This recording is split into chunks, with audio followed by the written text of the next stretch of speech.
En la primera lectura del día de hoy, que como sabéis, pues al inicio de esta semana, pues la tomábamos del libro La Sabiduría y nos va a acompañar.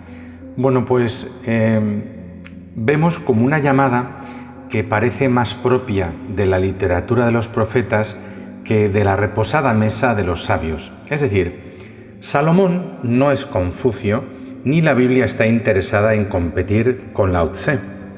La sabiduría de la Biblia no es un ejercicio elitista y sosegado, tampoco es un puro esfuerzo de la inteligencia, sino que es un modo de percibir con especial agudeza la revelación de Dios y de entrar en comunión con su palabra luminosa y poderosa. Las frases de hoy, dirigidas precisamente a quienes tienen poder, son suficientemente elocuentes. De lo que se trata en esto de la sabiduría no es de alcanzar el ingenio, la astucia, la brillantez o cosas parecidas. De lo que se trata es de que los discípulos de la sabiduría no pequen.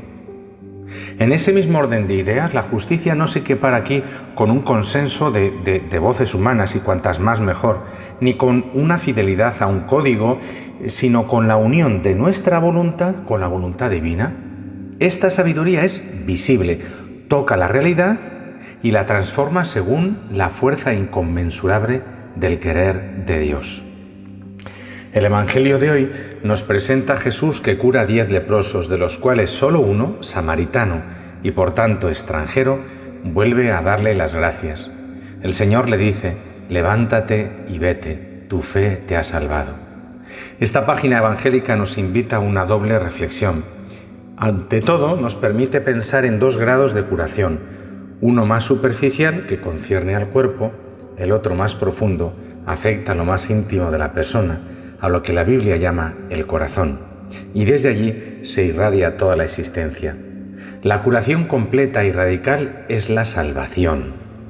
Incluso el lenguaje común, distinguiendo entre salud y salvación, nos ayuda a comprender que la salvación es mucho más que la salud, es mucho más que la sanación.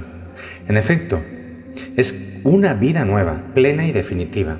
Además, aquí, como en otras circunstancias, Jesús pronuncia la expresión «tu fe te ha salvado». Es la fe la que salva al hombre, restableciendo su relación profunda con Dios, consigo mismo y con los demás. Y la fe se manifiesta en el agradecimiento. Quien sabe agradecer, como el samaritano curado, demuestra que no considera todo como algo debido, sino como un don que incluso cuando llega a través de los hombres o de la naturaleza, proviene en definitiva de Dios. Así pues, la fe requiere que el hombre se abra a la gracia del Señor, que reconozca que todo es don, que todo es gracia. ¿Qué tesoro se esconde en una pequeña palabra como gracias, verdad? Por tanto, estamos ante 10 leprosos sanados por la bondad de Dios, pero solo uno volvió dando gracias y alabando a Dios. Reflexionando un poco este pasaje, nos damos cuenta de que el agradecimiento no es una virtud frecuente. Nos cuesta trabajo ser agradecidos o encontrarnos personas a las que se le hizo un bien y que sin embargo no reconocen u olvidan el bien que se le hizo. Y podríamos decir que esto está en el plano de la virtud humana. Pero hay más. El hombre que volvió dando gracias y alabando a Dios era un extranjero, era un samaritano, era un enemigo. Los otros 9 serían judíos. Había algo que los unía, la lepra, y también algo que los separaba, 9 judíos y 1 samaritano. ¿Por qué el samaritano siente con mayor intensidad la bondad de Dios? Podríamos quizá aventurar que como entre los samaritanos y los judíos había ese rencor, aquel hombre se sentía doblemente enfermo. Por un lado la enfermedad, pero por otro también sentía que si alguien no merecía cualquier atención de un judío, era él, que era samaritano.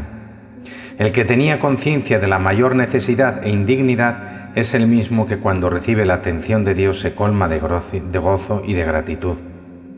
Cuanto más se reconoce la profunda necesidad o indigencia, más se reconoce la infinita bondad de Dios, que ha querido llegar a esa profundidad nuestra. Cuanto más honesto y profundo es el conocimiento de mi ser de pecador, de nuestros verdaderos pecados, tanto más experimentamos la fuerza del amor divino. Nos creemos demasiado buenos y como no percibimos en el abismo en el que estamos, no acabamos de entrar en la verdadera dimensión de la gratuidad y de la gratitud. Jesucristo nos descubre nuestra verdadera necesidad y también nuestra verdadera alegría. No necesito el yoga, ni las hierbas, ni cosas raras para conocerme a mí mismo. Él me muestra quién realmente soy, pero también quién estoy llamado a ser. Hoy Jesús cura a los 10 enfermos de lepra, enfermedad en aquel tiempo considerada una impureza contagiosa que exigía una purificación ritual. En verdad, la lepra que realmente desfigura al hombre y a la sociedad es el pecado. Son el orgullo y el egoísmo los que engendran en el corazón humano indiferencia, odio o violencia.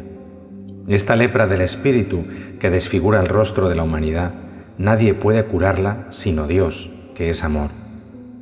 Abriendo el corazón a Dios, la persona que se convierte es curada interiormente del mal. Pidamos a la Virgen María, para todos los cristianos, el don de una verdadera conversión, a fin de que se anuncie y se testimonie con coherencia y fidelidad el perenne mensaje evangélico que indica a la humanidad el camino de la auténtica paz. Feliz día para todos. Amén.